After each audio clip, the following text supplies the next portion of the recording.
told you the BAFTAs are back on Sunday. They'll be live on BBC One from the Royal Festival Hall. But not watching it on TV, because she'll actually be there, is Jessica Henwick from Surrey, who now lives in London. Her film Busgirl is up for Best British Short Film. Jessica Henwick, thank you so much for joining us. Now, I need you to help me out straight away. I don't know what to start with. Do I ask you about writing Busgirl, directing it, acting in it, starring with Daniel Craig, Keanu Reeves in other films, or shall I start with the BAFTAs? BAFTAs maybe? Let's start with the BAFTAs. Let's start with the BAFTAs because they're on Sunday. You must be thrilled. I am so overwhelmed, and it's only just started to sink in that it's really happening, because I didn't even know that we were in the running. Yeah. So I wasn't watching the live announcements, and then I got a message from my producer saying, I think this is us. And it just said Busgirl, longlisted. And so it didn't say our names, and we spent about 40 minutes trying to figure out whether there was another film called Busgirl.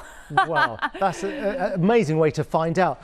But let's talk about that film, because you did write it, direct it, and star in it, and it's all filmed on mobile phones, is that right? Yeah, we filmed on a Xiaomi smartphone, and we filmed it in 3 days. I was actually shooting Glass Onion, a Knives Out mystery for Netflix. And then I had a week off. And this was in the peak of COVID. And when they offered me Glass Onion, I said, I will take it, but I have to go back to London to make this short film. I've made a commitment, and I'm really passionate about it. And thankfully, they said yes. So you're filming something else, and you come back and make this whole thing in 3 days? Yeah.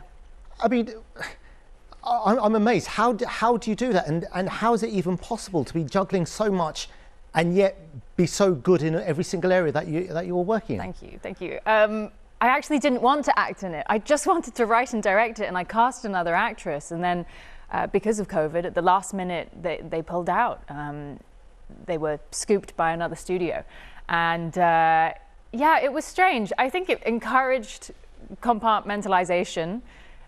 Perhaps not the healthiest thing, but I had to do that, because I would set up the shot on the phone with my DP, and then I would go in, I would say action, and then I'd do the scene, I'd yell cut, and then I'd run back out and watch it back on the monitor. And so I really had to just remove any sense of self-consciousness or sort of ego, and I just had to look at it from a director's point of view. And the film is set in a successful London restaurant. I should say Busgirl refers to bussing it in a restaurant, not sitting on number 9 bus.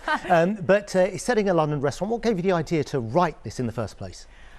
I think I've always been inspired by how much Asian culture relies on food for communication. Yeah. My mum, who's actually here with me, when we would argue when I was younger, we weren't very good at saying sorry. So she would, go cut a plate of fruit and give me fruit, or she would make me something. And so food is how we celebrate.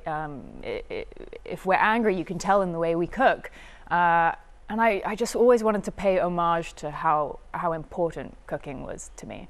Wow, and then you make this film which is shortlisted for a BAFTA. It's unbelievable, the success you've had. Now, I'm assuming because you made this all on your phone or phones, you must take the best selfies ever. I wish. Right, okay, we're going to try it, because I've got my phone here. I'm going to link into the next piece, which I think you're going to like. While we do that, I want you to take a selfie of us. Is that all right? Okay, right, let's do it. Okay. Let me just link into this. Okay. Everyone watch this. We'll do our selfie. I was going to get Jessica Henwick to take a selfie.